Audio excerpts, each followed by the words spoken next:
കനലാട്ടം.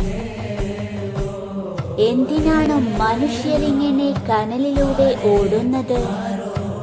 എന്ത് ആചാരമാണിത്? പ്രാർത്ഥനയോടെ നോമ്പു നോറ്റാൽ, മനസ്സും ശരീരവും ശുദ്ധമായാൽ അവിടെ ദേവൻ കുടിയിരിക്കുമത്രേ. അങ്ങനെ ദേവന്റെ സാന്നിധ്യം ഉണ്ടായിരിക്കുമ്പോൾ കനലുകൾ പൊള്ളുകയില്ല.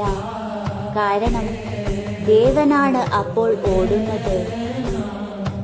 ഈശ്വരന്റെ കൈപിടിച്ച് നടക്കുമ്പോൾ ചൂടും നോവും അറിയുകയില്ല. എന്നുവച്ചാൽ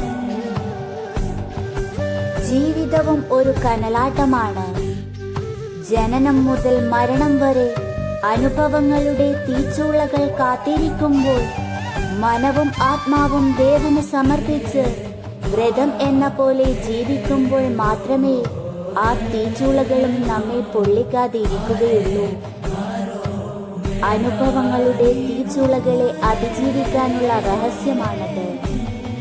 അതിനുവേണ്ടി ആരോ ഉണ്ടാക്കിയ ആചാരം.